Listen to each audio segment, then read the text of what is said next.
Good afternoon. Welcome to the Joint Committee, the House and Senate Committees on Housing, along with the Committees on Transportation in the House and Senate, and the Transit-Oriented Development representatives. I wanted to thank all of you for participating today. Today is Wednesday, February 2nd, 2022. It's 1:32 p.m. and we're doing this meeting via video conference. I'd like to introduce the Vice Chair of our Housing Committee, Rep. Troy Hashimoto, and Transportation Chair, Henry Aquino, a member of the Housing and Transportation Committee, Gregor Ilagan, and Representative Lisa Kitagawa. Thank you for joining us on the House side. And then Senator Chang, would you like to introduce your members? Thank you, Chair Nakamura. I see, in addition to myself, I see Transportation Chair Senator Chris Lee. I see Senator Sharon Moriwaki, and I see our Housing Vice Chair, Senator Drew Kanuha. Thank you all for joining us on in this informational briefing. The purpose of this briefing is to share the work of all 8 different state agencies that have been working on housing development along the transit line in Honolulu, and to talk about statewide issues as well. But we're going to go through the presentation and then save some time at the end for questions and answers. So we're going to go straight into the presentation, and I'd like to introduce Mary Alice Evans, who's the head of Office of Planning and Sustainable Development. Thank you, Mary Alice, for all of the work of you and your staff to put this presentation together. Thank you very much, Representative Nakamura. And thank you, Senator Chang and Senator Lee, for helping to host this presentation. On behalf of my co-chair for the TOD Council, Denise Isari Matsubara, wave Denise, and the agency representatives that Representative Nakamura mentioned, we'd like to thank you and the committee members for giving us the opportunity to present on affordable housing in transit-oriented development areas. A special mahalo to Representative Nakamura's staff for the hard work of organizing this briefing.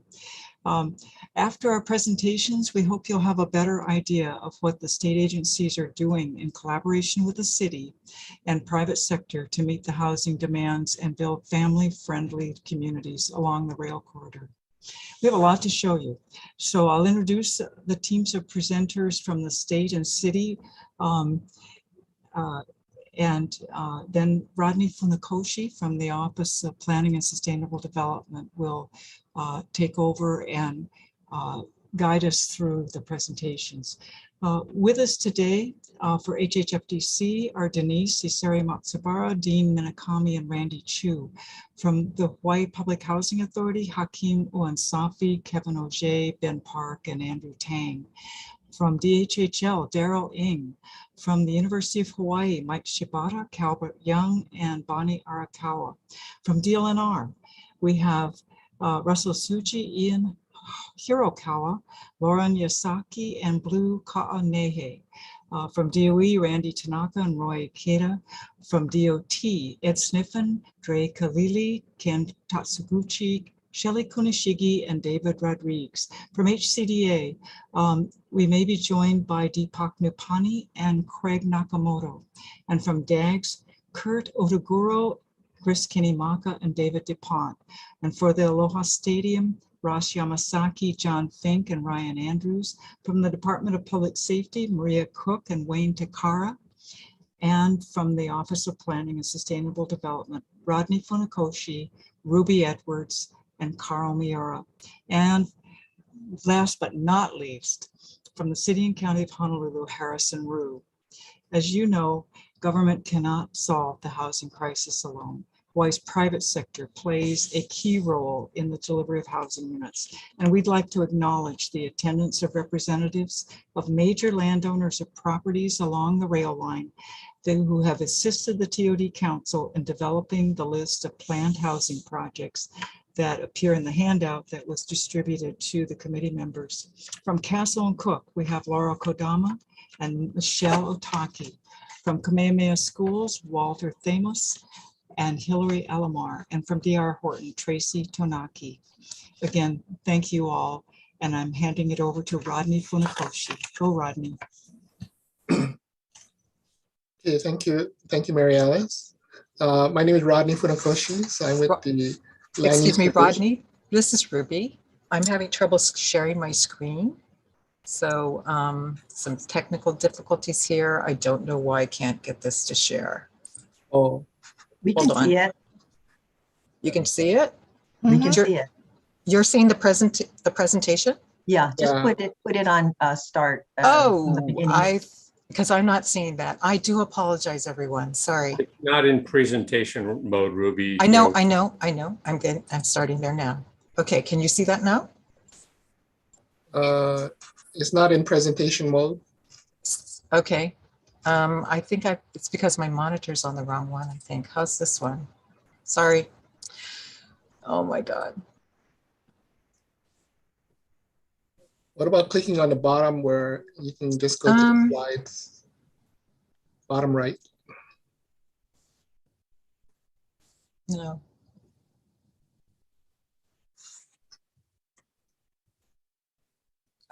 Okay, then maybe just minimize your minimize the header, and then that might be Yeah.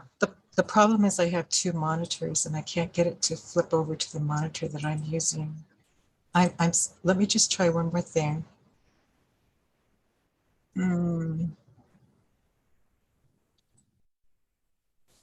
Maybe best to stop sharing, then. Yes, thank you. Thank you. I will do that. Let me, so that we can get this to work. All right, I apologize. That's okay. Okay. Okay, so you're seeing this one. Yeah, okay, I'll unmute. Let me unmute while I figure what's going on. So we'll. I can kind of go over Yeah. what we're going to cover today, and you know it's on one of the slides anyway. But agenda is first to kind of take an overall view of TOD on Oahu and statewide, and how affordable housing plays a key role in that. We'll also be looking more throughout the presentation. We have many, all of the key state agencies, along with the City and County of Honolulu's TOD projects and initiatives relative to affordable housing and infrastructure. And we're focusing, of course, along the rail corridor. DOT will be presenting some of their support initiatives. And then we'll conclude with some corridor-wide infrastructure needs and cost estimates. So that's sort of an overview. And just to kind of get started on, we see TOD as really a great vehicle for affordable housing. It has both density and diversity and mixed-use elements that we're looking for in creating a very fine communities. And so the major benefits of TOD is that you can, of course, do more units with higher density with less land. It lowers your overall infrastructure costs. And then there's also reduced pressure on our agricultural and rural lands.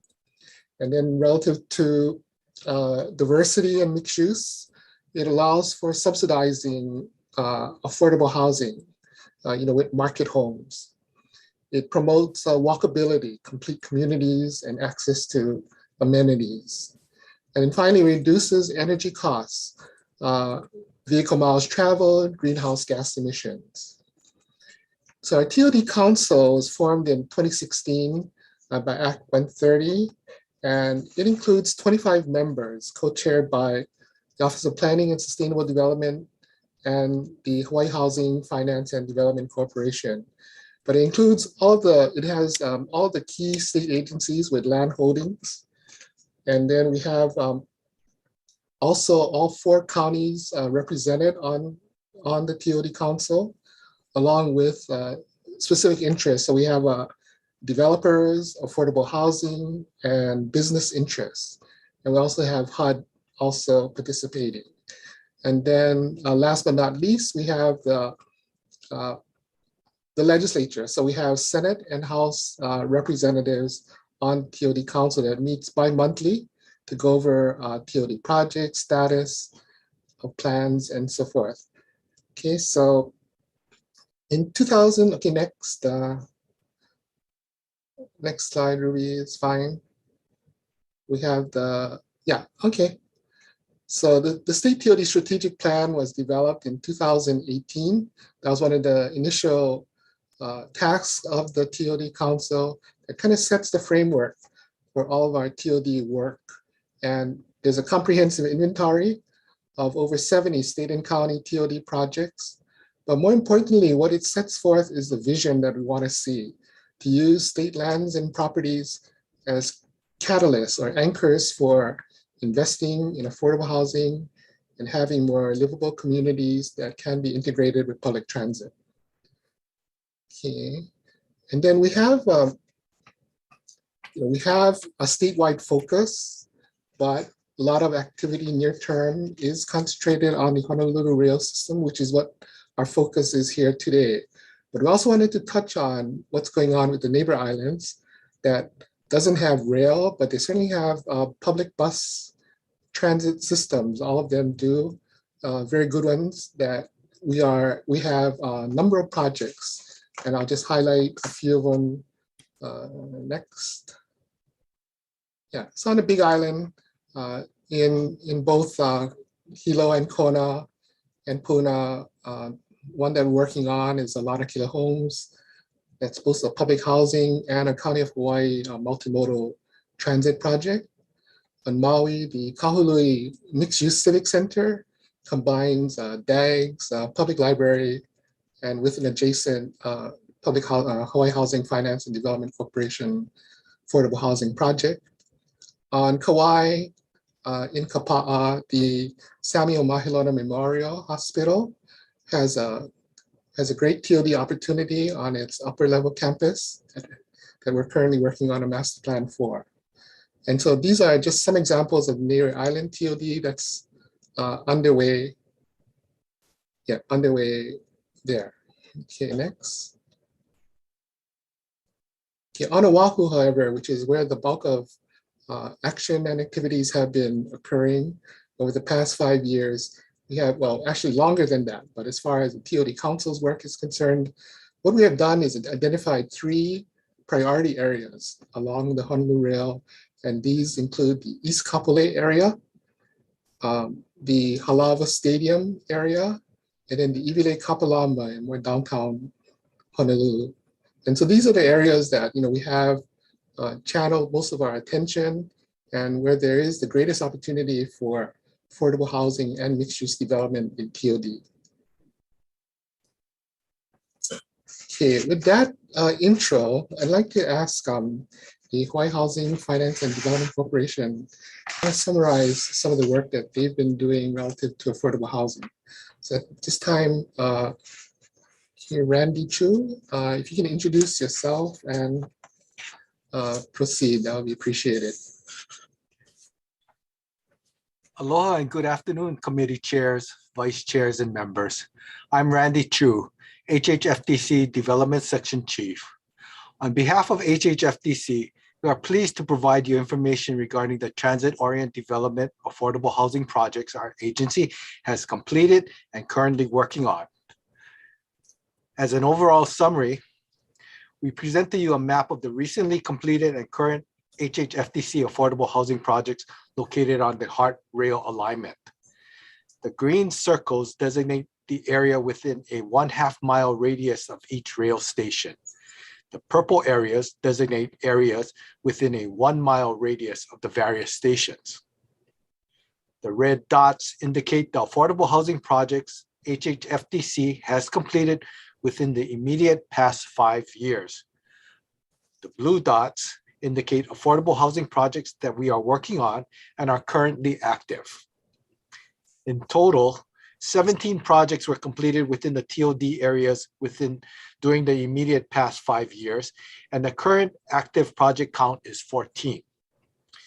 The next slide shows an enlargement of the area delineated by the dashed lines. This slide shows areas adjacent to the rail alignment from Dillingham Ka'ahi Street Station to the Ala Moana Station. Again, the red dots indicate projects HHFDC has completed within the last 5 years, and the blue dots indicate the project locations of currently active projects. Details of the individual current active projects will be provided later as part of this briefing. Thank you. Okay, thank you, Randy. Okay, at this point, I'd like to introduce Hakeem Wansafi. Hakeem, if you can introduce yourself, and he's going to discuss some recent public housing initiatives. Hakeem? Yes, aloha everyone. Hope you're doing well, staying safe and healthy. Built in the 50s and the 60s with over $700 million construction need, much of the HPHA's existing housing portfolio has reached the end of its useful life and urgently requires redevelopment.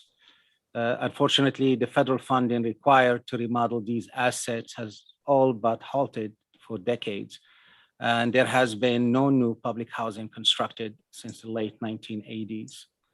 The HPHA has site control over an extraordinary portfolio that's underutilized state land assets located in prime PUC and TOD areas that could significantly increase the amount of density that is needed to provide additional affordable housing. The good news is that recent programs developed by the U.S. Department of Housing and Urban Development, including the RAD and Section 18 RAD blend, together with recent initiative being considered by Congress, does give us reason to be hopeful. And this trend may be reversed, hopefully sometime in the very near future, while we can reposition our portfolio. So armed with our enabling statutes to not only manage our existing housing stock, but also to develop additional units, the redevelopment creates really an exceptional opportunity to provide not only one-for-one replacement of our existing public housing that we currently manage, but also the potential to introduce additional density to provide much needed affordable housing to the community. Our board, HPHA board, endorsed a strategic program over the last several years to pursue a series of private-public partnerships to undertake the redevelopment of our portfolio.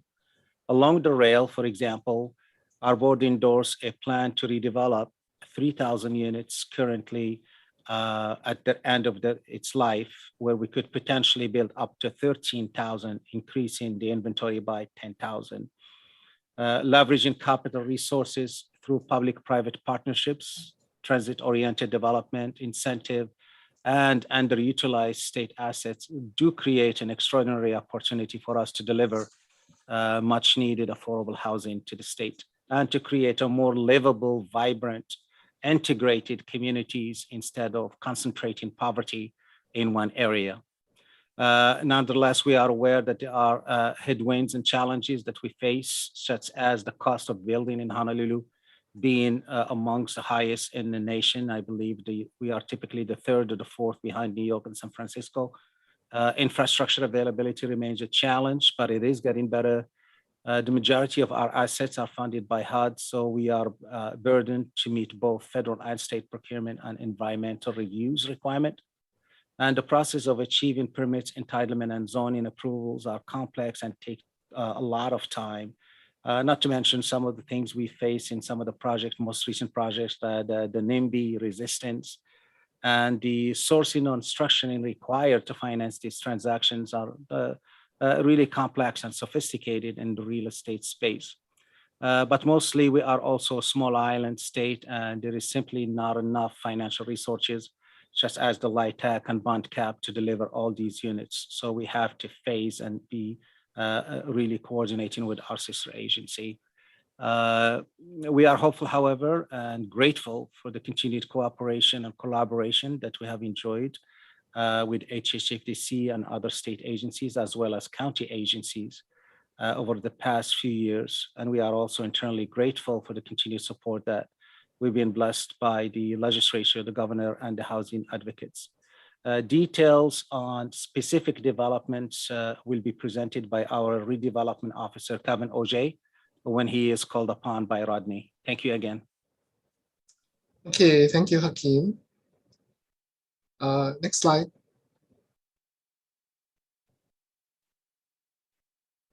Okay, we're going to go through along the rail corridor, and these are sort of the areas we're focusing on. The 2020 study that was completed for TOD planning and implementation, and so we did, more detailed land use analyses that total 40,000 residential units, but also commercial, hotel, industrial, and of course stadium. And so we'll be running through some of these in more detail through this presentation. Next. Next slide.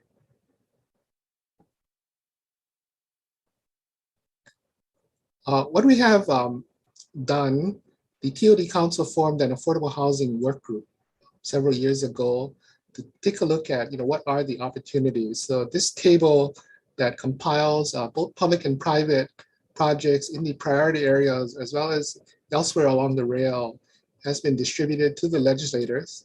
It's also available on Office of Planning and Sustainable Development's website, TOD website, where we maintain a repository of all of our TOD information and reports. So that's accessible at planning.hawaii.gov, LUD, and TOD. So that is available in at the last slide, that link, but it's planning.hawaii.gov, and can probably navigate your way through that.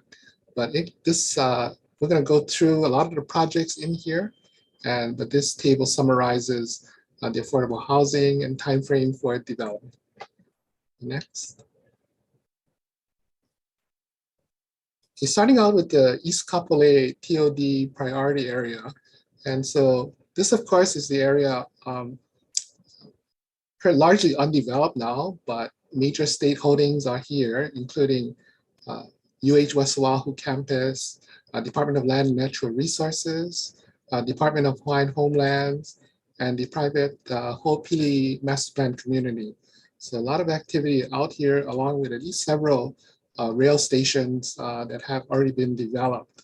And so we're going to go through, and this kind of tabulates here the affordable units and total units in this area. Okay, next. So we'll start off with the Department of Hawaiian Homelands. So Darryl Ng, if you can introduce yourself and go through your projects. Thank you. Aloha, senators and representatives. My name is Darryl Ng. I'm with the Land Development Division of the Department of Hawaiian Homelands. What you see on your screen here is Ka'ulu o Kahai, our master plan community in Kapolei.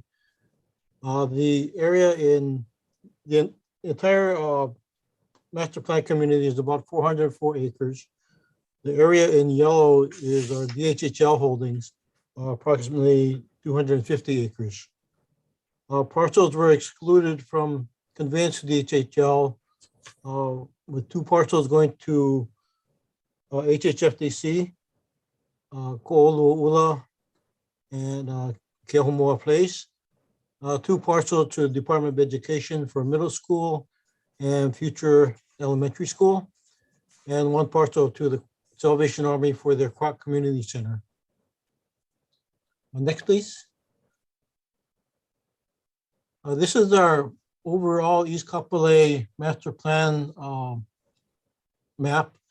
The Kanehili development on the left side is 99.9% complete. There are just a couple of self-help homes still being constructed. Our DHHL headquarters is also there. On the middle of the screen, the area in yellow are completed projects, completed infrastructure and vertical construction projects. In the middle, increment 2B is a 160 single-family subdivision. Most of those homes were constructed by Gentry Builders as a turnkey project. All of those are completed. Remaining 21 lots were awarded as vacant lots to owner builders, and some of those are already in construction. The rest are going through their architect and contractor selection phases. The area in green at the bottom is increment 2A. That's our TOD project. We are looking at anywhere from 250 to 500 units of multifamily rentals. This is a departure from our normal single-family development. We're looking at affordable rentals to help our families get their finances in order to eventually purchase a home down the road. We're looking at doing an RFP by the end of this year, issuing an RFP and selecting a developer sometime in 2023. Probably starting construction in 2023, 2024. The area in purple is increment 2C. That's 130 lots. We're preparing request for proposals for bids, probably to be issued by the end of this month or early next month. Starting construction in later this year. That is being financed, by the way, from the lump sum appropriations granted by the legislature in 2020 and 2021. We had two increments of 30 million each, of which we're going to spend probably 20 to 25 million for the infrastructure and lot development. The area in blue is our increment 2E.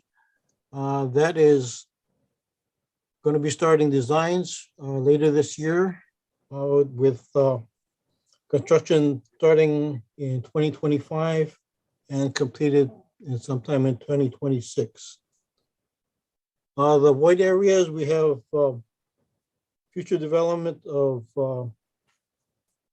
two more increments, one of 226 lots and another of 167 lots, plus some another multifamily, probably TOD related development along this drainage channel on the left side of our properties. Back to you, Rodney. Thank you. Okay, thank you, Darryl. And can I just ask all speakers to put on their cameras so we can see you as you speak? Thank you. Okay, thank you, Representative. Okay, next, West Oahu. So Michael Shibata, can you introduce yourself and proceed? Thank you, Rodney. Aloha and good afternoon, senators and representatives. My name is Michael Shibata with the University of Hawaii System under its Office of Strategic Development and Partnership. The West Oahu lands are approximately 500 acres in total. Roughly 300 of those acres have been identified as university campus lands, which account for existing and future campus expansion.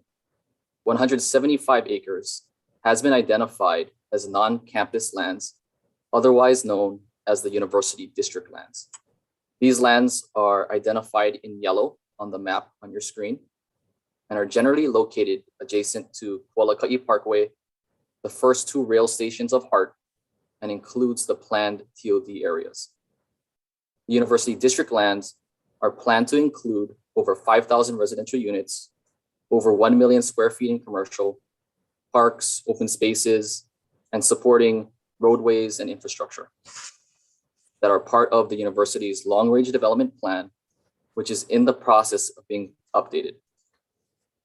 The long-range development plan, or LRDP, provides the university with the vision and framework for both the campus and non-campus lands. Work is ongoing, and a temporary park and ride facility, as well as a secondary access point to the campus, have been recently built next to the second rail station. The university also continues its coordination with DOT on the Farrington Highway Improvement Project, which provides much needed relief to regional traffic in the area, but specifically to UH West Oahu, it will provide additional vehicular access points and other roadway improvements to its lands fronting Farrington Highway. For the last 5 years, the university has been trying to start development of the university district lands. UH's previous attempt to have one master developer build out the entire 175 acres has been canceled, with the university opting instead to pivot to a more targeted, phased approach in terms of development. My office, the Office of Strategic Development and Partnership, was recently created by the university to help spur development and provide for potential revenue generating opportunities to support the university. Thanks. Within the university district lands, the University Village near the corner of Farrington Highway and Kualakai Parkway has been identified as an area to focus this initial development.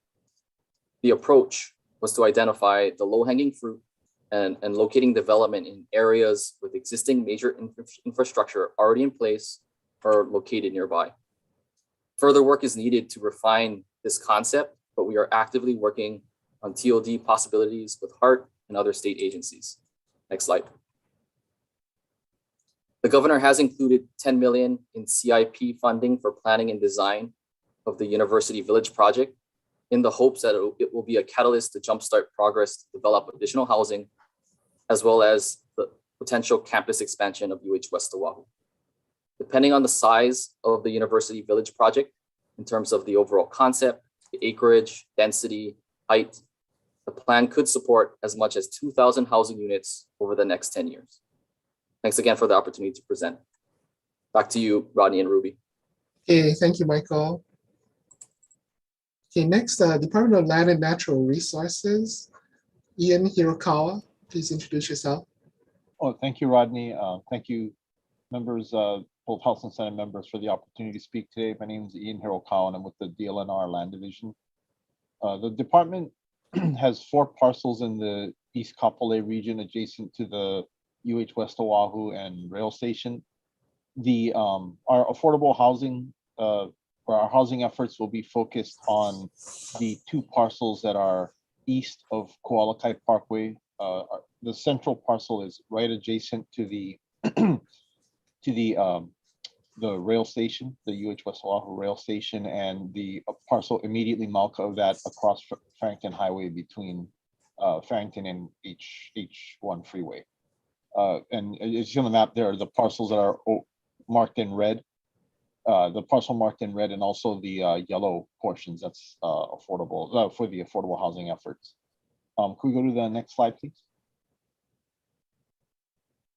So the phase 1, which is the station area, is intended to be a mixed use development, and that will have the majority of the affordable rent. It'll be rental housing units, so it'll also be included commercial, retail, hotel, medical, and the housing. We do note, though, that this parcel is somewhat encumbered in its full use by the rail guideway, and will also have to incorporate the parking capacity for the rail station, a park and ride site essentially, and the bus turnaround. So we're working with both the city, HART, and OTS to make sure that everything kind of fits together. We do plan an additional amount of housing, like I said, on the parcel malka of that. On the east side, that parcel is effectively split in half by Kaloi Gulch, so the east side will be dedicated to additional housing units, and with some light industrial units on the west side of the gulch. Currently, the project status is we're starting our EIS process. So that'll be the EIS public notice should be prepared and go out for public comment later this year. Well, actually in the first, excuse me, I would say later in the earlier half of this year. So we're looking at potentially May or June, early summer. And you know, our goal is to, once we complete the EIS, to work and collaborate hopefully with HHFDC to help, you know, bring these help realize these projects. Another thing that we have here is also the TOD. This is an East Kapolei TOD plan map, and we've worked with the city to incorporate all our proposed uses into the TOD plan, including the housing. And thank you very much. Okay, thank you, Ian. Next up, DOE, Roy Ikeda. Hi, good afternoon, everyone. Roy Ikeda, Acting Public Works Manager, Department of Education Facilities Development Branch. East Kapolei High School is planned to be designed and constructed in the northern boundary of the whole Pili development, right along the freeway. It's not right against, but there's a buffer zone separating the high school parcel with the freeway itself. Currently, we're in the planning stages for the development of the 47 acres of parcel of land.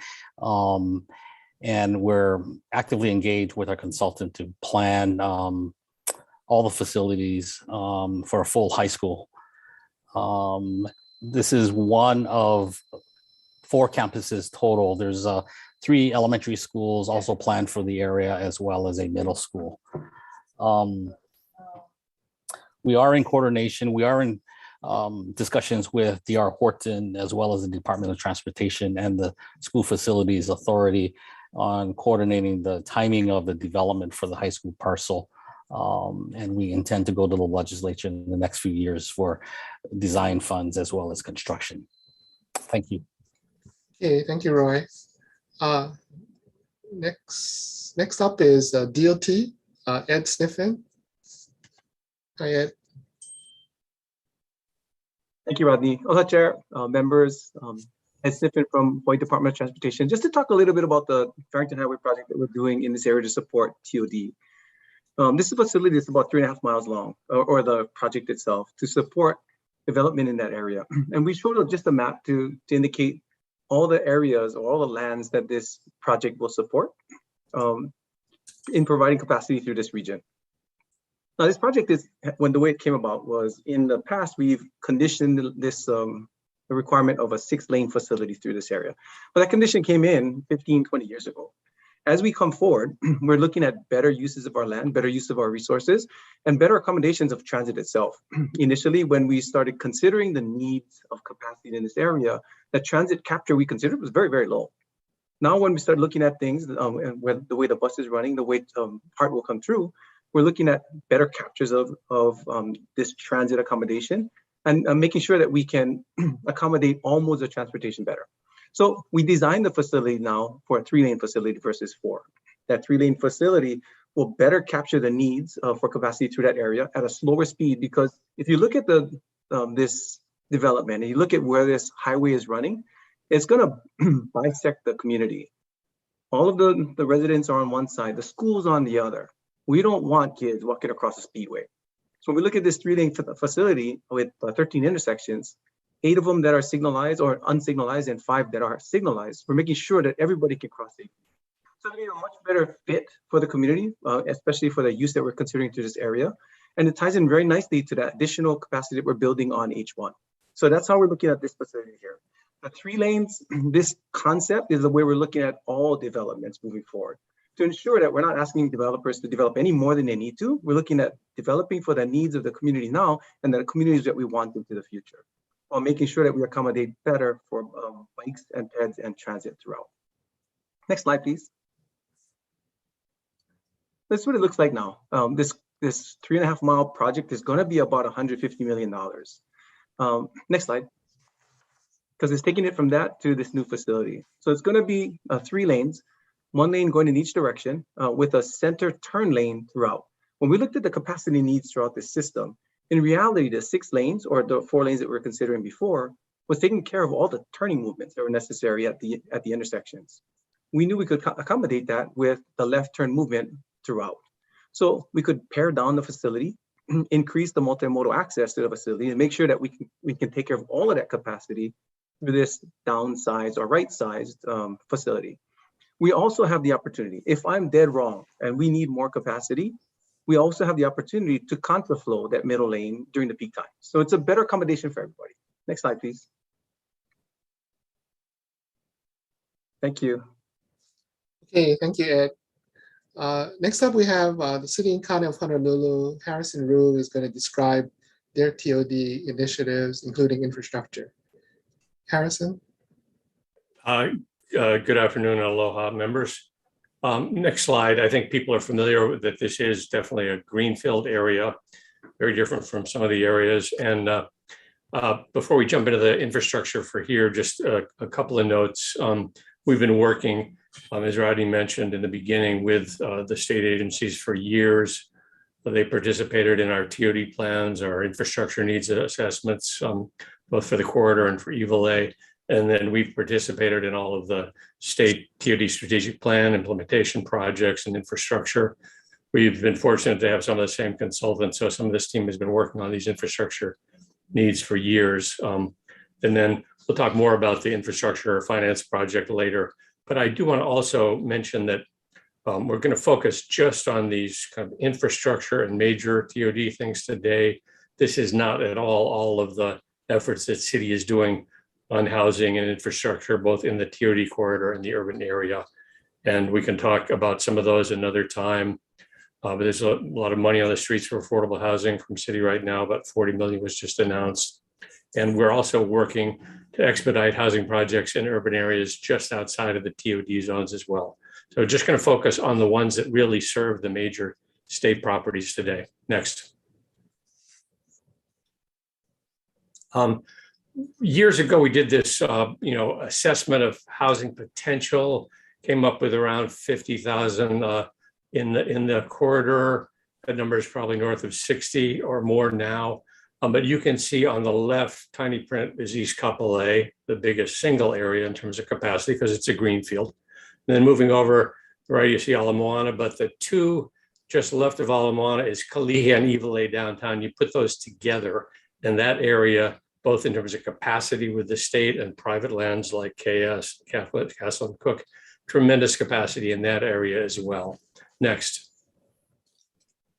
And then we also, this is as of 2017, we assessed what projects and funding we had kind of in place, underway, planned over the next, 6 to 20 years. And it's roughly, at that point, it was 1.5 billion. I think it's up to 1.7 now. You'll notice when state folks talk about the infrastructure at the end, it's more like 3 times that much in total. That includes all the infrastructure that is needed to serve the actual development. This is kind of the part that gets to the development. Next. We know it's higher than that 1.5 billion. And last but not least, in East Kapolei station areas, you've seen the state agencies talk about their plans for these 3 areas. Want to thank the folks that participated. All our East Kapolei TOD plan is based on and coordinated with the plans that you saw, the state agencies, as well as DR Horton and Ho'opili. Next. And we did, when we updated the TOD plan, this was the first one that was drafted around 2011. We updated it and it was adopted last year. We asked all the state agencies and the private developers, how much more height do you think you need for the market, and encourage them to ask for more height. And, really we were willing to, go through the analysis of all that. And really all of their market consultants said there really isn't any near-term market need for more than about 120 feet or 12 stories. So those are the highest ones that you'll see in there. As rail gets to going all the way downtown, we might see more market demand for higher density, but that's currently the best guesses right now. Next. I think that was my last slide for this. Yeah, so back to you, Rodney. Okay, yeah, thank you, Harrison. Okay, we're moving on, trying to go through Waipahu to Aiea. And this is not a priority area, but there are some initiatives from the state level in the Waipahu Civic Center area, we have 3 or 4 agencies that have potential plans for redevelopment near in that Waipahu TOD, very next to the transit station there. And Kamehameha Schools also has significant plans here.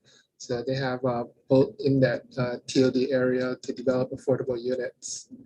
And Leeward Community College at this time is not ready, but yeah, so that pretty much covers the state area. And I think next, turn it back to Harrison again, to kind of cover some of what the city has been doing in this Waipahu area. Sure, and I'm going to go into a deep dive on some of the sewer improvements for the whole corridor. This is where they start, but in Waipahu West Lock area, there's 2 stations, and this is one of those areas that folks really put a lot of effort from the community into creating a plan to retain the old plantation town, as well as to really revitalize West Lock. Next.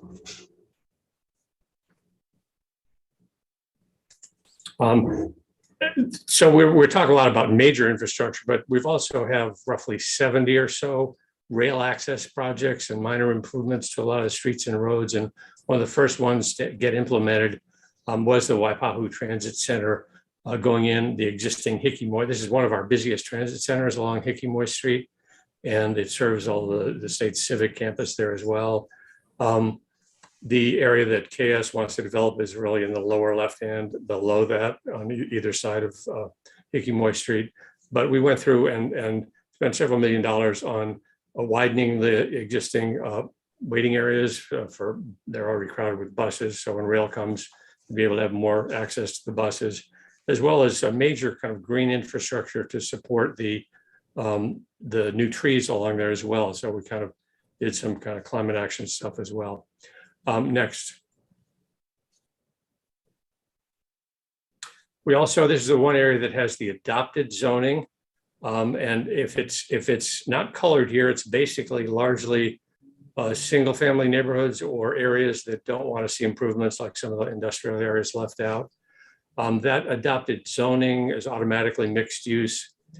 This is one of the few areas where the community really did not want to see major height and density, because there is in Waipahu, the smokestack at the end of East Depot Road, Plantation Town, they really feel that that's the character. They didn't want to see buildings that were higher than the smokestack. And the city agreed with that because there's so much other land that could be developed more densely. But I should mention that KS is proposing some all affordable units and they've done some analysis and floated in the community some significantly taller towers there that would be against this zoning. They would have the option of 201H project since it is all affordable. But they'd also have the option of asking council to change this zoning. We don't have an official opinion for that, but it's likely that because it's all affordable, if the community supported that, that would be something that would be listened to well. Next. A deep dive quickly on sewer. I mostly want you to know that there is a long list, roughly $500 million of sewer projects that are real projects. These are part of the $5 billion plus consent decree project list, which ENV has kept moving on time and on schedule. A lot of those are completed, like in Ala Moana and Sand Island, which allows all the development you're seeing in Ala Moana right now. But working from this end, it's starting at Honolulu plant through East Kapolei and Waipahu. The project list, Waipahu to Halava, is programmed with funding and city CIP budgets for essentially the next 12 to 14 years of construction. Director Uchida has also been working with ENV and congressional staff to see if some federal funds, and with the state agencies at DOH to see if federal funds are available to accelerate some of those. Next. You can skip by this map. I think people understand the sewer goes kind of along across the top of the Pearl Harbor. So there's all these on the list. I just bolded, again, roughly $500 million, 482 million. You see the end date, estimated years of construction. So they'd be in service the year after these, basically starting construction like next year, 2023 through about 2034. Next slide. And I'm going to and there's about 15 million in nearer term starting next year in the Evil A area. We'll talk about when we get there. Next. So Ruby, just click through pretty rapidly these. I want folks to see that these are real projects with planning and design underway. The dollars are there. It basically expands the trunk sewers and new trunk sewers, pump stations, all the way to get through.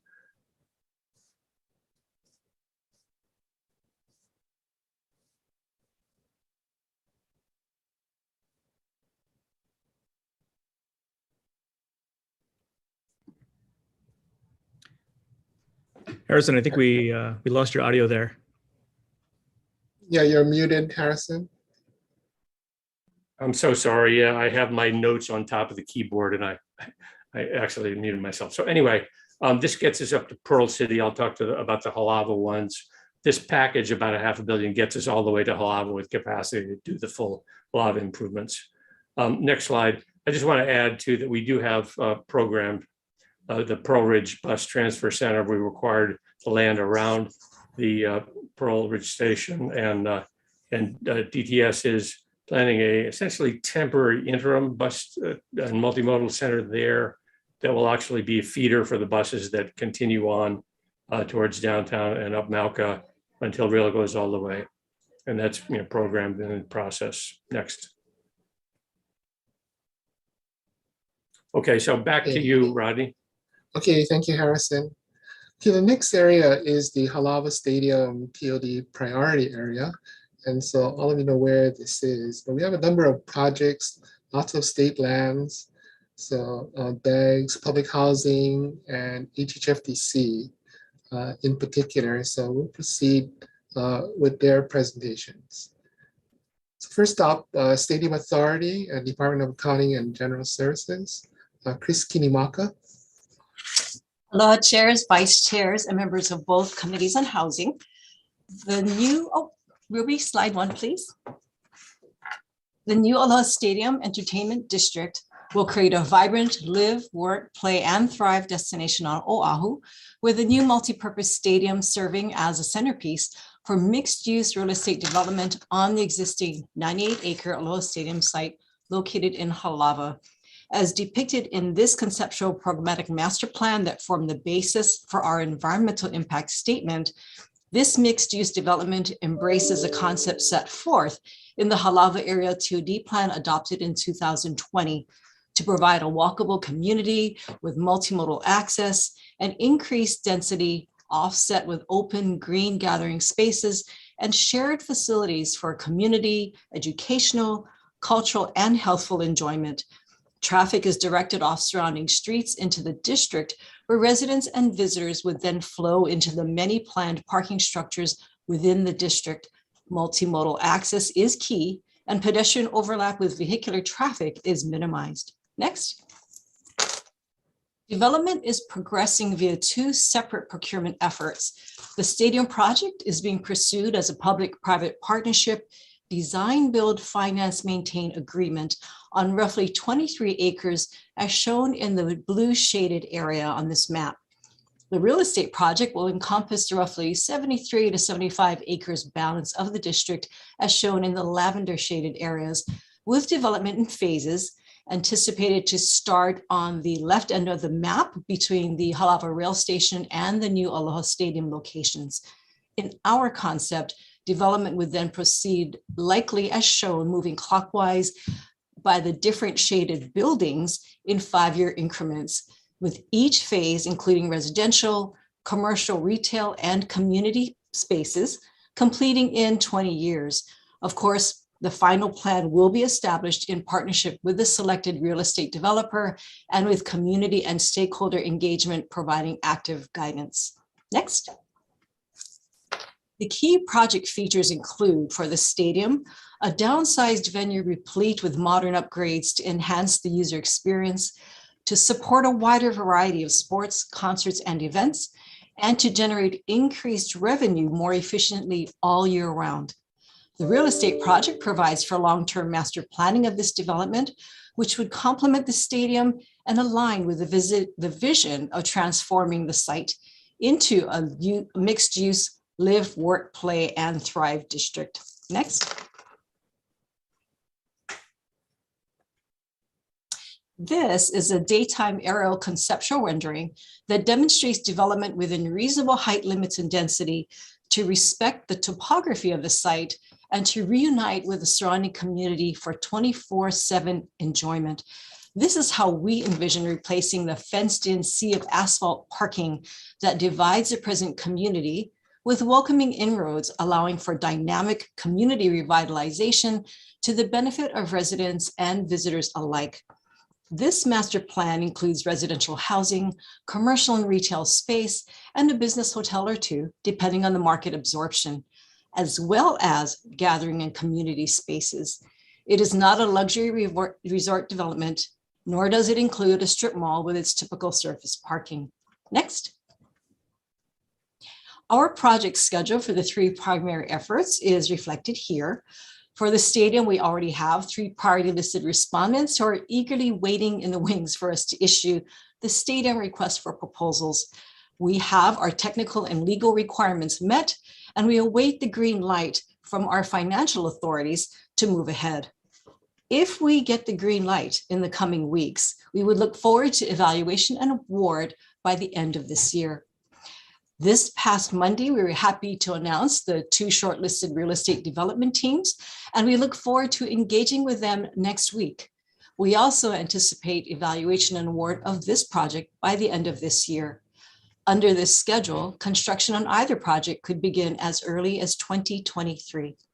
And last but not least, we are working to publish our final programmatic environmental impact statement and getting the governor's acceptance by the close of the first quarter of this year. Next.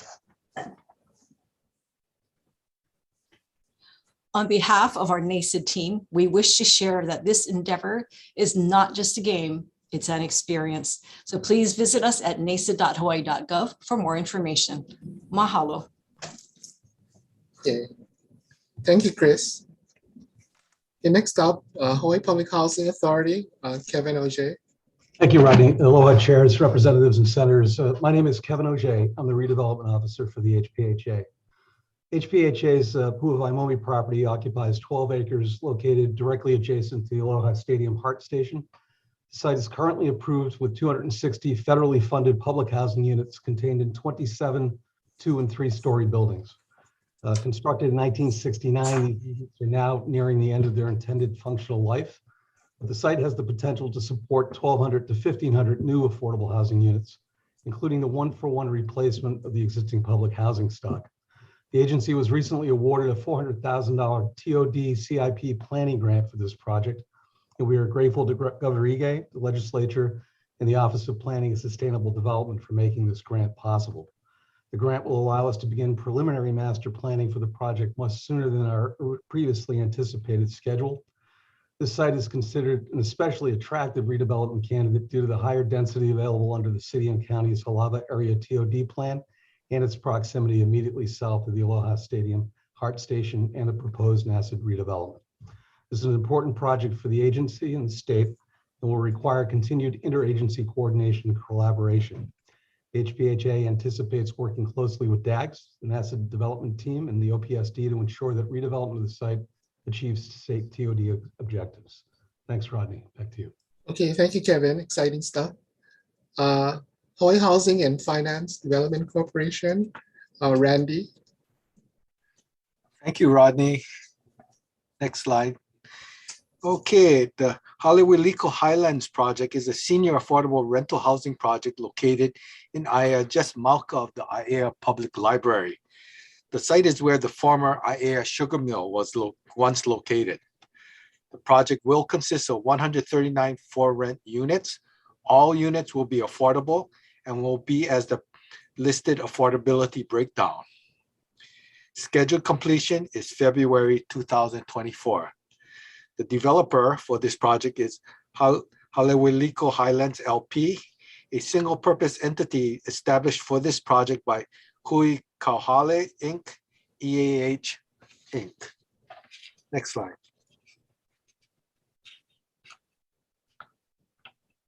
The Halava View 2 and the Halava View 3 projects are being developed simultaneously together with one another and will consist of 2 towers as shown in this rendering. The Halava View 2 project will consist of 156 for-rent units, all units for which will be affordable. The breakdown of the number of units at the various AMI levels are shown here. Scheduled completion is June 2024. Developer is Halava View 2 LP, a single-purpose entity established for this project by Hawaii Pacific LLC, Hawaii Community Development Board, and Mark Development. Next. Halava View 3 and 2 are located adjacent to Kamehameha Highway, slightly less than 1/2 mile south of Aloha Stadium. Halava View 3 will consist of 146 for-rent units. All units will be affordable. The breakdown of the number of units at the various AMI levels are shown here. Scheduled completion June 24. Next slide. Okay, thank you. Okay, thank you, Randy.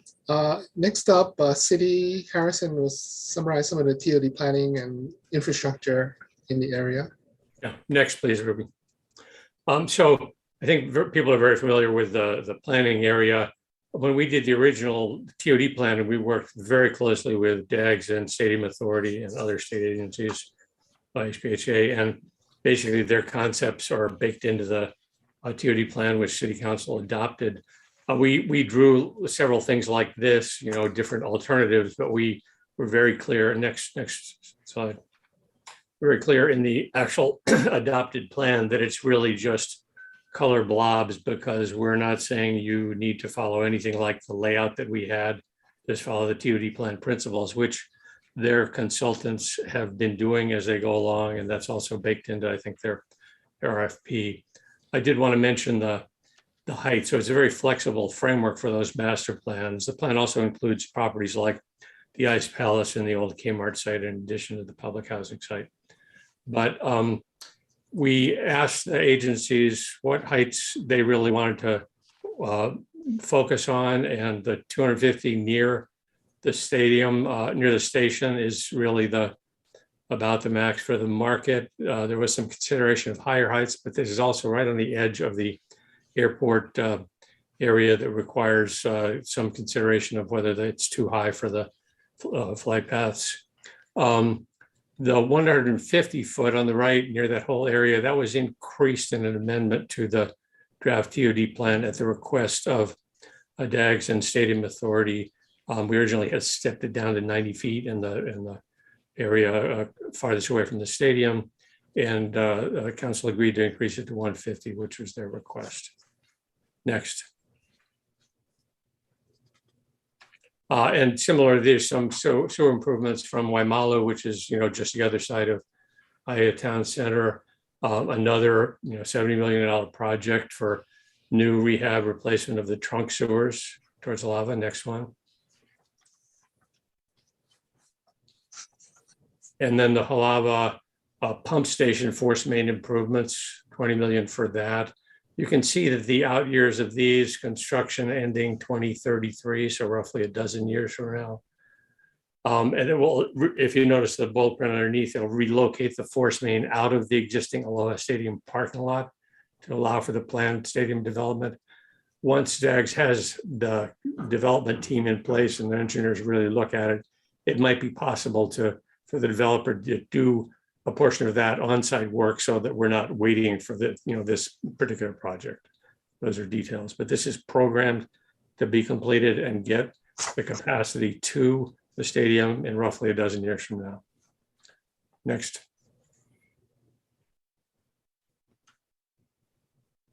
And then just one more pump station upgrade. There's actually 2 pump stations in the area. And then one more. I highlight this potential. Staff, PSDS staff asked me to mention the Navy project. This should have big discussion draft written all over the whole thing, because I don't want to be speaking for the Navy, but it's in our draft airport TOD plan, the last TOD plan that is up at council right now. This area is cited for development, but a couple of years ago, Navy started to look at significantly more height and density. I think they looked at Halava and thought why do we do something like that? So this area is included in our draft airport area TOD plan. Navy's consultants did look and talk with city departments, and there's significant infrastructure deficiencies and costs that are not in our current planning because we had much less density appropriated here. But I do want to mention that I checked with Navy staff recently. The project is currently on hold. I think partly economic conditions and partly, administrative review. But this is a potential development similar in size to the Aloha Stadium. We did also recommend that they talk with the stadium and their consultants once the development team is on board to see if a batch plant on site could serve both of those entities. But that's all just subjective now. I just want this kind of on your radar screen. Back to you, Rodney. Okay, thank you, Harrison. Okay, next. Okay, the next TOD priority area extends from Kalihi through Iwilei, Kapalama. And so there's a lot of state lands here. One of the significant sites we're not incorporating at this time is the OCCC Oahu Community Correctional Center site, which is pending relocation. And so that site, of course, is to be determined in terms of planning. But other than that, there are significant public housing, Hawaiian homes, and HHFDC projects that we'd like to cover at this time. Okay, so we'll begin with Hawaii Public Housing Authority. Kevin. Thanks again, Rodney. As many of you know, our administrative campus is located on North School Street in Kalihi, where we have great access to public transportation, and we're 3/4 of a mile from 2 future rail stations within the PUC. Unfortunately, our campus, which was built in the 1950s, spans nearly 6 acres. It's sprawling, inefficient, and outdated. To address this, we partnered with Retirement Housing Foundation to repurpose the site for the development of affordable housing. RHF is one of the largest nonprofit organizations in the United States devoted to building and preserving affordable housing. The approved project will include 800 age-restricted affordable housing units serving the 30 to 60% AMI demographic. There will be no family units or public housing units included in the project. The project, which is expected to be completed in 3 phases over 8 to 10 years, will also include 10,000 square feet of retail and commercial space. 250 units will be completed in phase 1, 250 in phase 2, 300 units in the final phase. Phase 1 vertical construction includes a 15-story tower, 6-story mid-rise, and an adjacent 5-story parking structure. The project will provide solar energy production, community gardens, bicycle and pedestrian pathways, gathering, exercise, and open air spaces, and a community resource center dedicated to supportive social services for the project's elderly residences. Governor Ige accepted the environmental impact for the statement for the project in June of 2018. The City and County of Honolulu City Council approved the project's 2018 zoning package last November. That was as Resolution 2251 CD1 FD1. Which provided the project approximately $9 million in fee and other waivers. The Hawaii Housing Finance Development Corporation, our sister agency, approved the project's application for low-income housing tax credits, rental housing revolving fund, and hula May bonds at its board meeting October 14th last year. Construction documentation for phase 1 has been completed and submitted to the City and County Department of Planning and Permitting for review, with third-party review also underway. Retirement Housing intends to distribute an RFP to secure lender and investor interest by the end of February this month, and general contractor bidding is expected in March. The first phase of the project is expected to break ground this summer. This project is an excellent example of redeveloping an underutilized state land asset to facilitate the delivery of urgently needed new affordable rental housing units. Thanks, Rodney. Guess we're going to carry on. Kohio Park Terrace low rises and homes. Kohio Park sits on a 22-acre site located just over half a mile from the Middle Street Station. The HPHA entered into a master development agreement with the Michaels organization in 2011 to redevelop the property in 2 phases. Michaels and the HPHA completed the first phase in 2013 with the revitalization of 555 residential units at Kohio Park Towers. As part of this transaction, 58 units were converted using low-income housing tax credits. 150 units were converted to voucher subsidy under HUD's Section 8 program, and 347 renovated units remained as public housing. Those 347 units were recently converted to housing choice vouchers under HUD's rental assistance demonstration program. This transaction recently closed in December last year, and it was the first RAD transaction successfully completed in the state of Hawaii. Phase 2 of the project will focus on the redevelopment of the balance of the Kuhio Park neighborhood, specifically the Kuhio Park homes, which were constructed in 1953, and the Kuhio Park Terrace low-rises, which were constructed in 1965. The Kuhio Park Terrace and low-rise properties are located adjacent to one another along Minapuni and Ahonui streets, and they contain a total of 174 federally subsidized low-income public housing units. Phase 2 will include the one-for-one replacement of the existing public housing units and the delivery of an additional 475 to 625 new affordable housing units. The development team is currently conducting the required environmental reviews, gross massing and refinement of the original proposed master plan, and civil and other engineering studies that will be required to pursue the HRS 201 entitlement and zoning approvals, which we anticipate starting that process probably in the fall. HPHA's Kamehameha and Ka'ahumana properties are located less than a third of a mile from two planned HART rail stations. The combined site totals 24 acres and is currently improved with 376 federally subsidized public housing units. They're contained in 47 two-story buildings constructed in 1958 and 1996.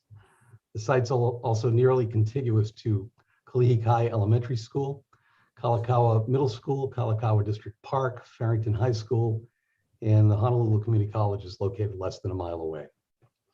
This site has the potential to support well over 2,000 affordable housing units, including the one-for-one replacement of the existing public housing units. This redevelopment creates a unique opportunity to combine resources and collaborate with our city and county and DOD colleagues to potentially also upgrade schools and parks to benefit the broader community. And if available, the agency will be prepared to submit for a proposal to OPSD for a CIP planning grant this fiscal year, so we can accelerate the master planning of this project as well. Last but not least is Mayor Wright Homes, located on 15 prime acres in the PUC, about a block and a half from the planned HART Evil station. This site contains 364 federally funded low-income public housing units that were built between 1953 and 1965. Nearing 70 years old, these units have exceeded their useful life and are beyond rehabilitation. Despite this, Mayor Wright is currently home to approximately 1,300 residents, nearly half of whom are under 20 years old. Given the existing resident population profile that will be impacted, careful phasing and execution of the redevelopment effort will be essential. The proposed redevelopment plan calls for an overall program of 2,448 new housing units and up to 80,000 square feet of commercial space on the site. This would include the one-for-one replacement of the public housing, and the anticipated development timeline would be 10 to 12 years. HPHA worked with Lowney Architects to develop several gross massing designs for the project that you are now viewing. These massive scenarios are based on proposed redevelopment plans for the planned density available under the accepted environmental impact study. These designs have been developed to provide the community with a sense of what's possible on the site considering the project's density goals. They will also be a key driver of the zoning and entitlement process. Governor Ige accepted the state HRS 343 environmental impact statement for the project in 2018. And because the project anticipates federal funding, a NEPA environmental review is also substantially completed. Having the environmental studies and massing plans in place will allow the agency to hit the ground running once a replacement developer has been procured for the first phase of the project later this year. Phase 1 expects to deliver 350 to 400 units of desperately needed housing, and getting shovel in the ground to start construction of these units remains a top priority for our agency. That's all I have, Rodney. Thank you.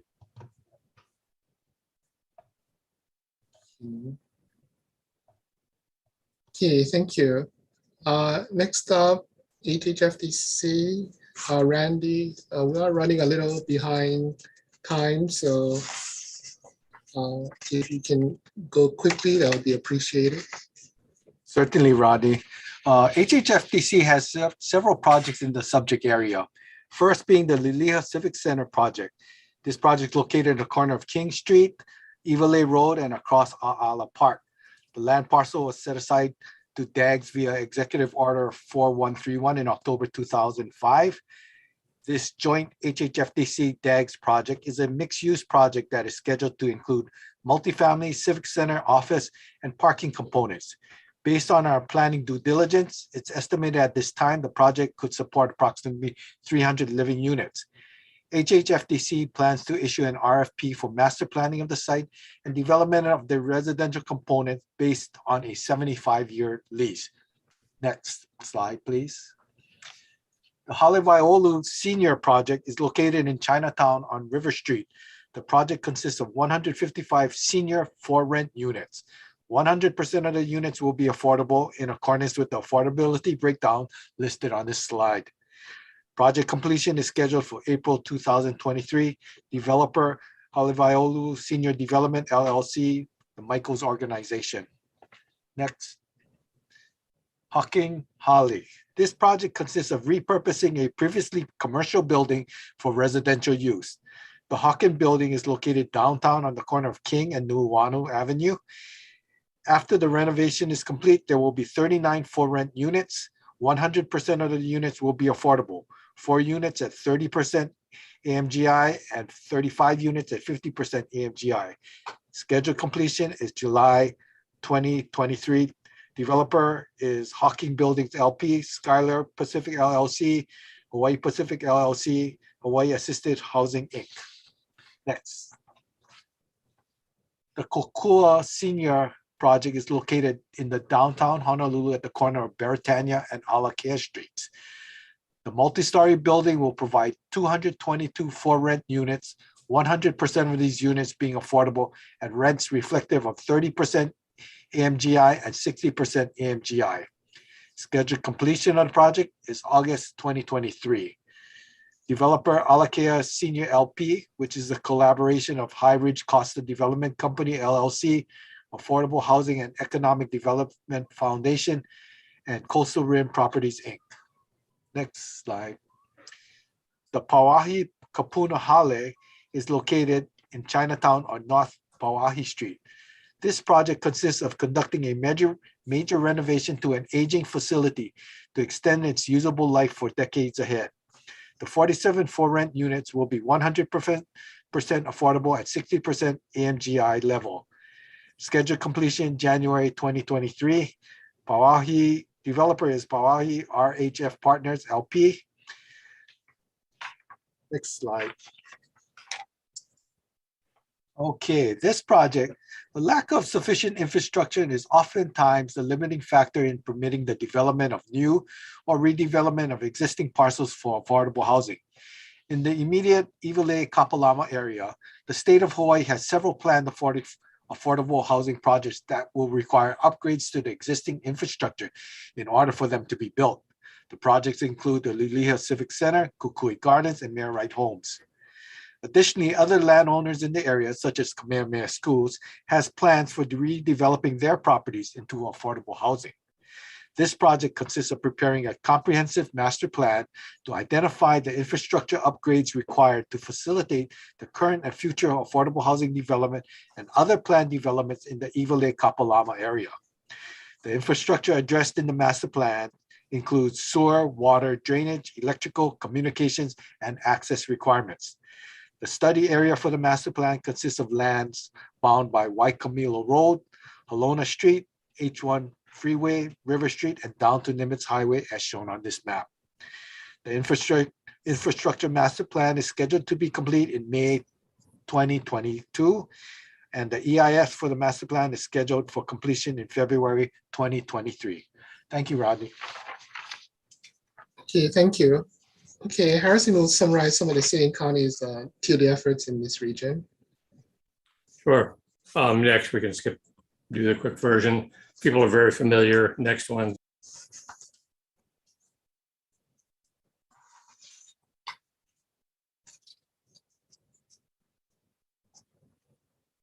Harrison, you're muted.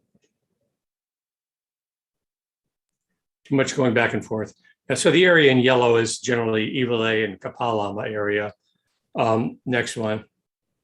This is from the original, this one right now in tan is from the original TOD plan. And I'm going to show you that area. And then the next one, we just updated this last year to show significantly more density. If you look at this, you'd see that there's much more density on Mayorite in this one rather than the one that was done many years ago. This includes the HPHA properties across from Farrington High School, a lot more down happening in Middle Street, a lot more density generally throughout. So you've seen that in all the TOD areas. And then this is what's being plugged into the infrastructure master plan. Next. People remember the Kapalama Canal Linear Park. We just finished the EIS. We've applied to FEMA for some grant money to do the next phase, to update the EIS and some technical parts to qualify for potential construction money from FEMA for a big portion of this. Next. And then there's the sewer improvements here, much lower scale than what's needed to get to Halava. There's an existing package, about $15 million that should be completed in about the next 3 to 4 years. Next. As well as some minor improvements. I want to give a lot of credit to ENV because they've really been working how to figure out how to serve the first phase of Mayorite and the first phase of School Street by redirecting some of the sewers to one of the recently completed pipes along Waikimilo. So a lot of this is really just moving things along to get ahead of the next phase of development. Next. And then I just want to mention electrical. This is being covered in the study that Randy mentioned. This is from, which is not really ready draft. This is from our assessment in 2018 with the same consultants. But I like to say that electric is the new sewer. It's really, the electric capacity is more of an obstacle in some places than the sewer. And so that's being covered by design in the infrastructure master plan. Back to you, Rodney. Okay. Thank you, Harrison. Okay, finally, we do want to cover some of the projects from downtown Kaka'ako to Ala Moana Center. A lot of these are private, HHFDC financed. But yeah, there's still significant affordable components in this region. Okay. We'll start off with the HCDA, Hawaii Community Development Authority. Deepak Nupani, can you introduce yourself? Yeah, thank you, Rodney. Deepak Nupani, I'm the Executive Director of HCDA. And thank you, Chair Nakamura and Chang and Vice Chair Hashimoto and Kanoa for the opportunity. Just want to briefly go over all the projects in Kaka'ako. What we have on the left, top left of that slide is a map of Kaka'ako Community Development District showing all residential developments, including market as well as affordable. So the light blue and dark blue are all affordable projects, light blue being affordable rental projects, and dark blue being affordable sale project. The green is a mix of market and affordable and workforce housing, and then the orange is all market housing. And just showing some of the pictures, of the project themselves. Next slide, Rodney. Next slide, I wanted to show you a summary, at a glance, what we're calling it, of the development in Kaka'ako. New housing development in Kaka'ako has been, up until now, about 12,598 units. That's all new, not counting the existing housing that was already in Kaka'ako. Out of that, 4,249 units are affordable. Of that, 1,380 units are rental units, affordable rental units. And of those rental units, 489 units are senior rental units. On the right side, I have listed it by projects, looking at whether it's affordable rental or for sale, and also the AMI. Typically, the private development that had affordable housing requirement, like we call it the reserved housing requirement, they are typically for sale products. And over the years, sister agency HHFDC and HCDA have developed jointly a lot of affordable rental housing in the district. Next slide, Rodney. Just to continue, it's in the last slide. And I think I added one more project that's coming up with, and that's a privately developed by Howard Hughes, Ulana Ad Ward, within walking distance of the Kaka'ako Transit Station. And that adds 699 units. So once that's built, the total housing, affordable housing units in Kaka'ako is going to be close to 5,000 units. Next slide, Rodney. And just wanted to make a note that these three projects were on the TOD list beginning, and I believe Rodney and Ruby took it off the list because it's already constructed and people are already moved in. And those projects are jointly developed by HHFDC and HCDA, with HHFDC providing the funding and HCDA providing the land and management of the project. Those are Nohonahale on Cook Street with 110 rental units, micro units. It's a pilot project, one of its kind. It has 110 micro units, no parking, and the first and the only vertical photovoltaic system in the state. And Olaka Ilima, 84 housing units developed by ArtSpace, and Hale Kivalo, 128 rental units and developed by Stanford Core. And that Hale Kivalo is more like a family rental project with a lot of 3-bedroom units, which is typically you don't see in affordable housing projects. So thank you very much for the opportunity to provide the update. And HCDA is looking forward to developing more affordable housing in the district. My planning team is working on amending Mauka area rules to encourage affordable housing by providing more density, bringing it in line with a similar program like what HHFDC has in 206, 201H38. Providing additional density, but tying it with the developer being able to provide affordable housing. So with that, thank you very much, Rodney. Okay, thank you, Deepak. Okay, HHFDC, Randy, if you can quickly summarize the projects. Sure. There's been quite a lot of activity regarding affordable housing in the Kaka'ako Ala Moana area.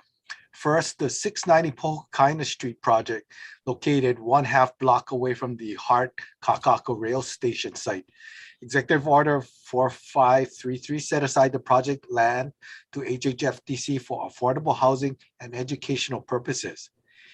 HHFDC issued an RFP in November 2021 for the master planning of the parcel and development of the affordable housing and parking components. The land will be leased to a developer for 75 years. As per executive order, a portion of the land will be reserved for future development of an educational facility by DOE. Construction of the project is targeted to start in December 2023. Next, please. This is a conceptual site plan of the 690 Pohukaina site. It's located directly next to the Mother Waldron Park and the Halikuwila Place parking structure. So there's going to be a residential and parking component and an educational component as such. Thank you. Next slide. The Ililani project is located in Kaka'ako on Keawe and Halikuwila streets and is less than 1/2 block away from the Hart Kaka'ako rail station site.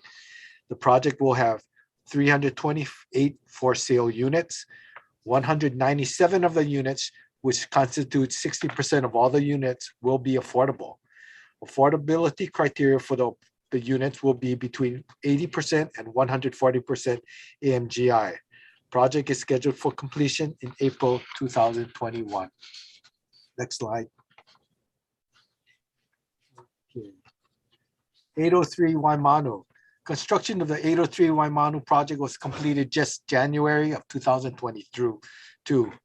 The project consists of 153 for sale units, 50% of the units, which translates to 77 units, are HHFDC affordable units. The affordability criteria for the HHFDC affordable units corresponds to 80% to 100% AMGI. Next, please. Oh, back one. Thank you. The Alder Street mixed-use project is centrally located in Honolulu and is bound on 3 sides by Alder, Elm, and Pi'ikoi streets. The land was set aside to HHFDC via Executive Order 4598 for mixed-use residential and family court services. HHFDC issued an RFP for the development of the 1.45-acre property. The project will be complete and will provide 200 for-rent units. 100% of the units will be affordable. Construction will be completed in May of 2022. Developer is MK Elder Street LLC, MK Alder Street Partners LLP, and Kobayashi Group. Next slide. This is a rendering of the Alder Street project when it will be complete, a tower and a lower section for parking. Next slide. The central Ala Moana was recently completed at the end of 2021, and we're closing out the project now. The 512 for sale unit project is located in the corner of Kapilani Boulevard and Konaiki Street, and is directly across the street from the Ala Moana Shopping Center. 310 units, which comprises 60% of all the units, are affordable. The affordable units are limited to 100% to 140% AMGI limits. The developer was Samku Hawaii LLC. Next slide. Okay. The Ohana Hale project is located in Makali Mo'iliili area on the corner of Pumihana and Alderoba Streets. The project is planned to provide 180 for-rent units. 60% to 100% of the units will be affordable. Thank you very much for the opportunity to present to you our update on our projects we are working on. Back to you, Rodney. Hey, thank you, Randy. DOE, Roy Ikeda. Thanks, Rodney. Okay, to support the growth in the Kaka'ako area, DOE is planning for the 690 Pahukana site that Randy just spoke about a few minutes ago. The educational component is being reconsidered by the Department of Education leadership at the moment. A few years ago, there was a conceptual design for a high density vertical elementary school in the area. We're reconsidering that and possibly looking at a hybrid elementary school to include possibly a distance learning hub to be a part of that. So that educational component that's a part of, and this rendering that's on the screen right now is a little, the conceptual rendering here is a little different than what I think Randy showed earlier, but is generally the same layout with the residential component, education adjacent to Mother Waldron Park. This is something that we are in coordination with HHFDC as well as the School Facilities Authority moving forward. We will be, again, we're going to be looking more carefully at some of the developments in the area, the high density towers that are coming up, and that will also drive our decision-making on the educational component itself. Thank you. Okay, thank you, Roy. Harrison? Yeah, just a couple more slides next. People are very familiar with the area. Just wanted to show this one. This is really everything in gold is the projects that have approved under TOD zoning. The blue is the state 201H projects that were already covered. This is clearly where the private sector has been wanting to build and providing that density. We are getting a lot of improvements in the streets and some of the connectivity is part of those developments. Next. I just want to add that we are in planning. DTS is currently doing an alternatives analysis for the Ala Moana Transit Plaza, which is essentially a mobility hub near and around the proposed rail station. And that's in planning. We are considering and looking at the potential to build housing above that as it when the alternative analysis is done. Next. I just wanted to mention some of those rail access projects. There's a lot of small projects that are being funded by city for that connectivity around some of the rail stations, a lot more than this, but I just highlighted 3 of them. Next, and finally, just to close on something new, we just issued and completed the phase 2 of the TOD wayfinding master plan. I'm bringing it up here because this is future infrastructure. We expect some city investment of these on public streets, but suggest to the state agencies that as their developers build, we have detailed manuals on how to design and construct and attach all of these signs. And we'll be glad to be providing those. Right now, just the neighborhood maps are going into the rail stations under construction, but we'll be programming money to gradually add the wayfinding stuff so that, you know, tourists out exploring the rail can find where they're going and get back to the rail station. Thank you so much for your attention. Back to you, Rodney. Thank you, Harrison. Rodney, we have about a bit over 20 minutes left in the program, and we did want to set some time aside for questions and answers. So maybe if you guys go for another 5 minutes, and then we'll open it up for questions. Okay, great. Yeah, we'll try to be as quickly as we can. DOT at Sniffen. Yeah, just real quick, you know, for DOT, we're making sure that we use our resources to incentivize impacts to Hawaii's #1 priority, affordable housing or housing in general. So we're working with state agencies that are on the TOD Council to see how we can support with infrastructure to those areas that the state put a lot of money into.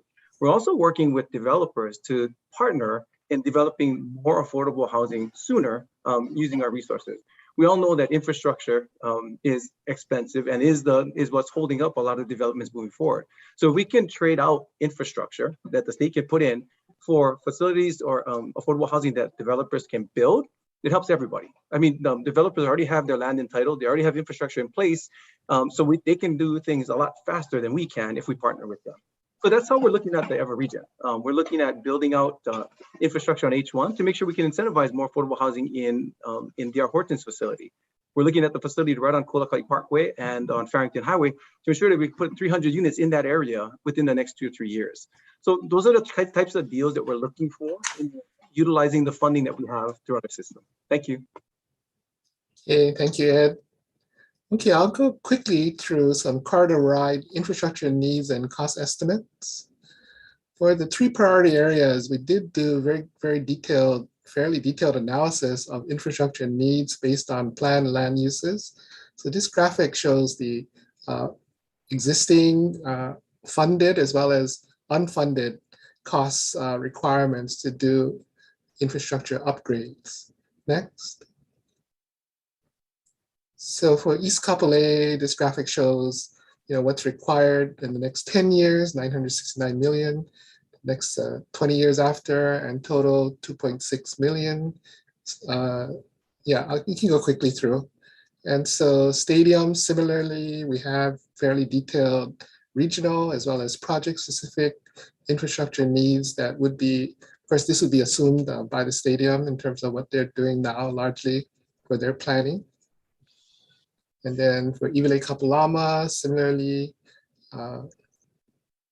fairly good analyses that's being supplemented by their infrastructure master plan. And all told, in terms of the amount of infrastructure costs that are needed, so it's a 4.9 billion total, and you know, of which 3.2 billion are unfunded. So this is sort of the gap in infrastructure needs. And then our biggest challenges, as shown by this graphic, is first of all, funding and financing for the improvements. Infrastructure capacity is, you know, clearly the need. And then finally, though, and importantly, there's also agencies that need staff capacity and, you know, staff resources to implement. So even if you have money, the agencies still themselves need to be able to move the projects forward. And so those are the biggest challenges we face. Develop a conceptual timeline just to show that, A lot of these things take time. Kaka'ako was developed in 30 to 40 years. Similarly, the villages in Kapolei City. So from land, funding, master planning, EIS, funding and financing, design and construction, could take 10 years easily. And so the keys, of course, is financing and whether and how much infrastructure capacity is required. Okay, so that concludes our presentation. Thank you for your attention. We did want to give you kind of lay of the land, and apologies for taking so much time to do so. So with that, we'll stand available to entertain any questions. Thank you very much, Rodney and Ruby and Carl, for putting this presentation together and all of the state agencies. There was a lot of information to cover in a short time. We want to open it up for questions. Does anyone have a question for the team? Yes, Senator Chang. So much, Chair Nakamura, for organizing such a informative briefing. And I also wanted to personally thank all the state and county agencies that were involved. I really learned a lot. And so I'll just try to distill my question to just one, which is, earlier on, you estimated that a certain number of housing units would be produced, by 2049, 48,000, which is about 1,800 units a year. We're currently estimated to need more on the order of 6 or even 10,000 units a year. So this is clearly not enough to provide enough supply to meet demand. Is there some agency whose responsibility it is to say, we actually need 3, 4, 5 times the amount of housing construction. Let's see if we can put more supply on these TOD units. Well, all of the agencies are kind of separately working on and implementing their master plans. We have a lot of, projects that, have not even begun to make headway in terms of pre-planning or master planning. And so those certainly, can use initiation. And so we have been blessed by the legislature giving us some seed money that we can do some TOD, start some of these TOD plannings. But in terms of, expediting, I did mention, although we recognize the need, we do have limited staff capacities to implement. Even if you had a lot of money, it's not that easy to spend it either. So, defer to some of the other agencies who wish to also chime in on that. But certainly there are, as you have, can have seen from our presentation, a lot of potential initiatives and substantial possibilities to address, your numbers that we have just on our tabulation of affordable over the next 30 years. We have 25,000 plus, with a total of close to 50,000 just from those that are currently on the books. Thank you. Any other questions? Senator, did I see your hand, Senator Moriwaki? Hi, aloha, mahalo. And thank you for everybody for good presentations. My question again goes back to maybe building on Senator Chang's question is what is affordable? And when we're talking about affordable units, I know it ranges from 120, 140% AMI all the way to 60% AMI. Have you, Rodney, or Office of Planning and Sustainable Development, have a chart of here are all the developments on the books and what is the quote affordable? Because we've always had this question about what is a definition of affordable. I'd like to see that as well, because the demand is in the lower range, not the higher range. Okay. Denise, would you like to take a whack at that?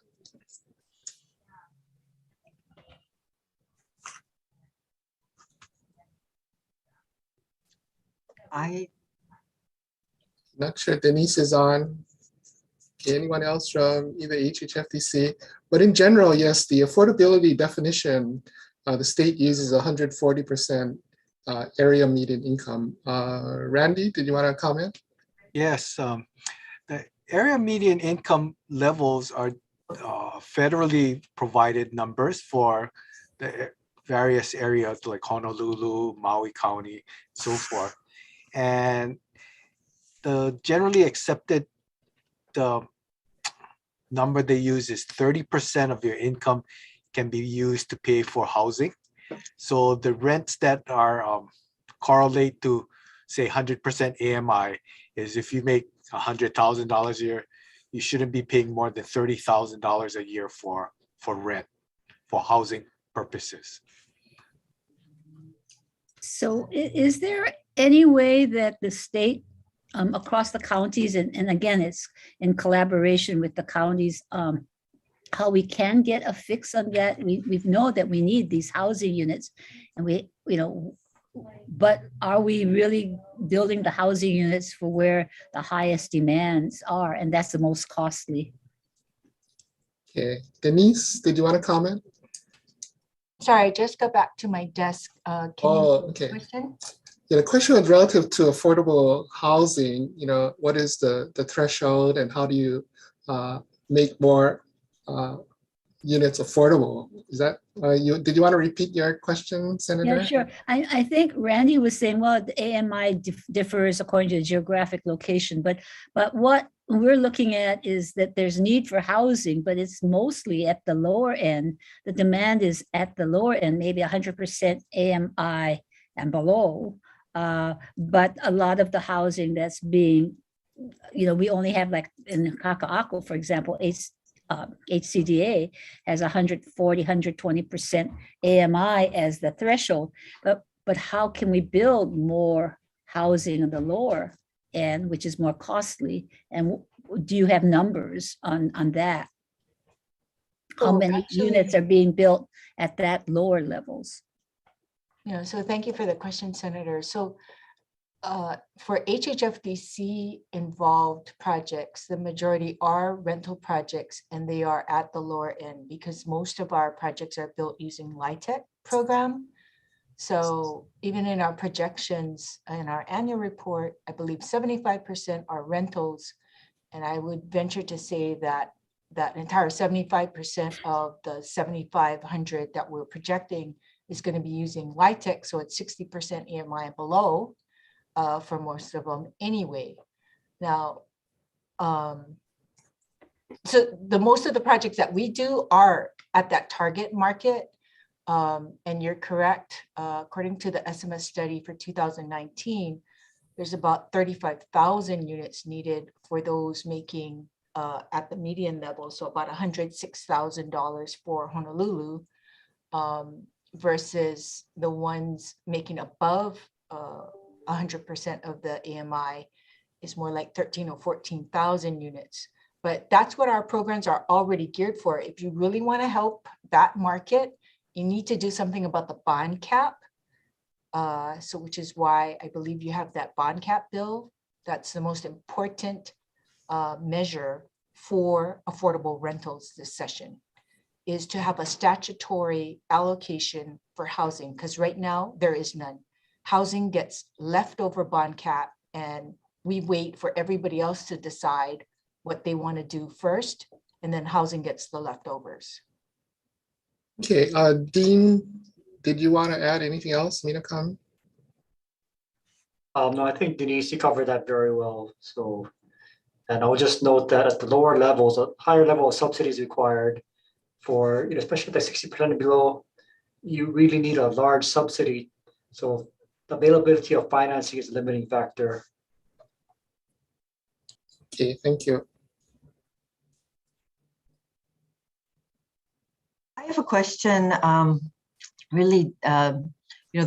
This presentation shows that there's a lot of efforts in place to develop all along the transit line at various stations, and that's good to see. What do you think it would help these developments move quicker? What do you think will be the key to developing on these sites and moving the program faster? Okay, that's a very good question.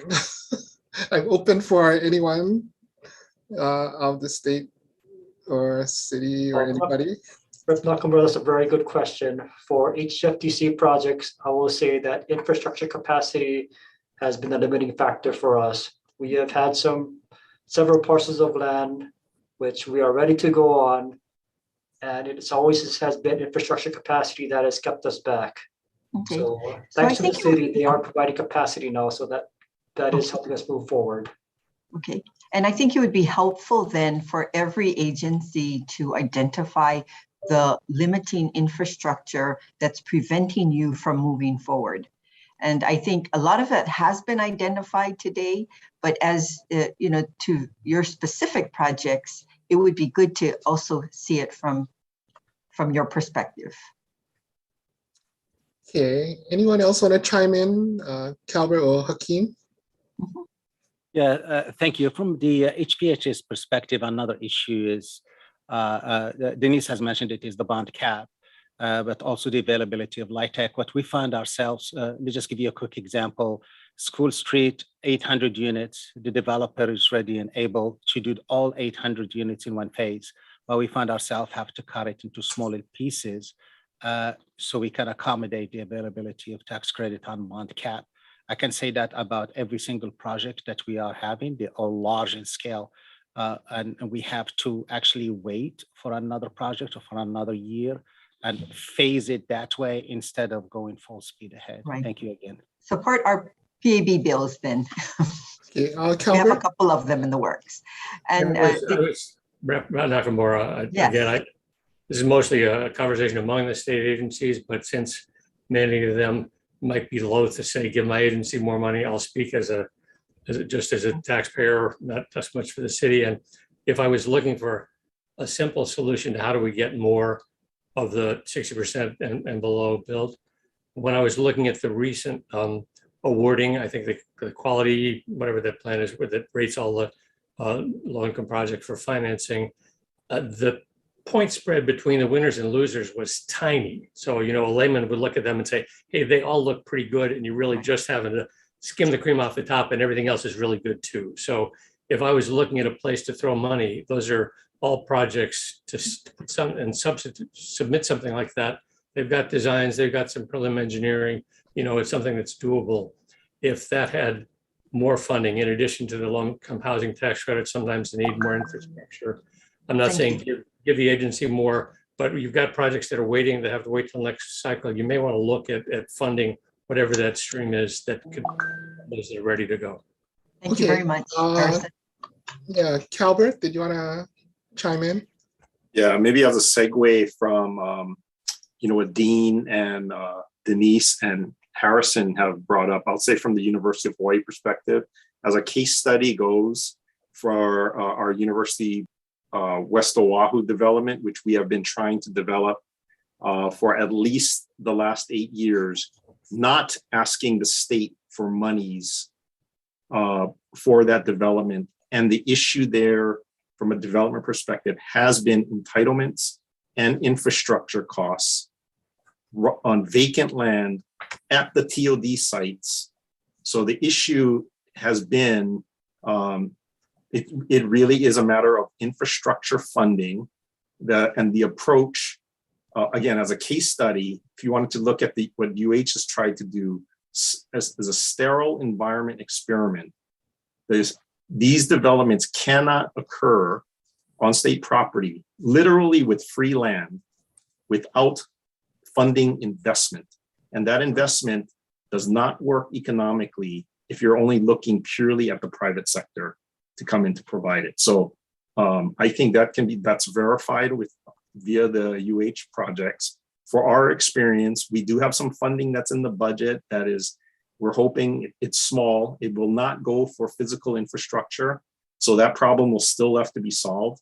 But we have been trying to, you know, develop that. It is, as a textbook case, it would seem everything is right for that development, but I can tell you it is not actionable or has not been thus far. And I think it is related to entitlements and infrastructure is the cost side.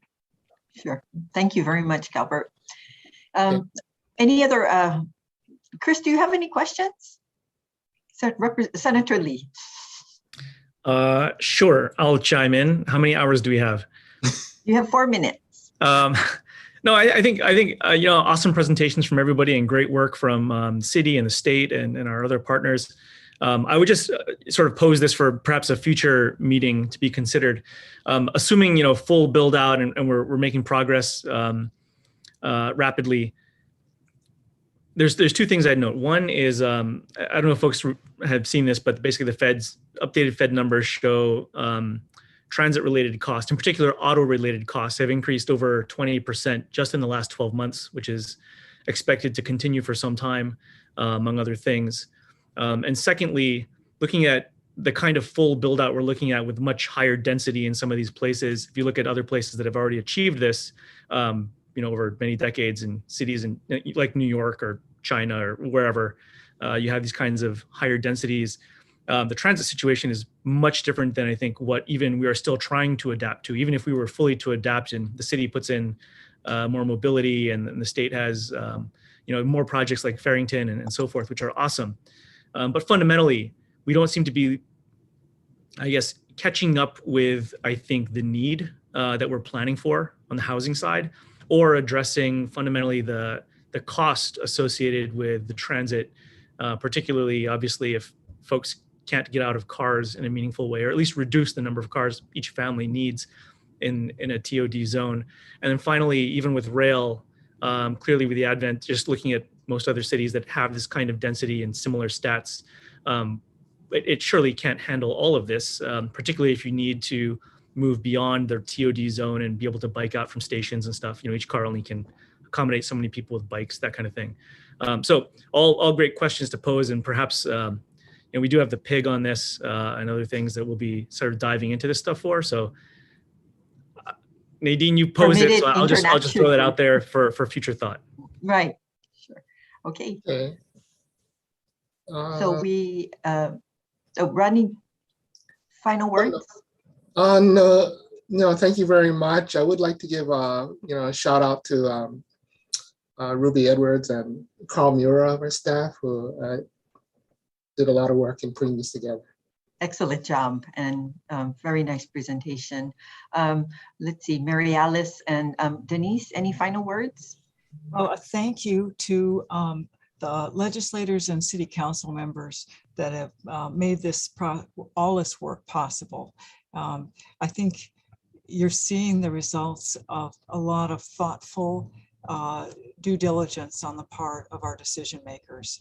And Senator Chang, I'm looking at you because you're both a council member, former council member, and a legislator. So thank you very much. But all of the legislators and the council members have helped make it possible.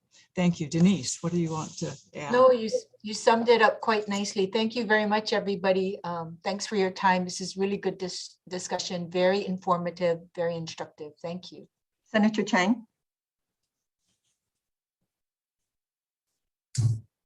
I just wanted to thank everyone again, and a special thanks to you, Chair Nakamura, for your leadership on this issue and for bringing together all of the agencies and stakeholders that are in the meeting today.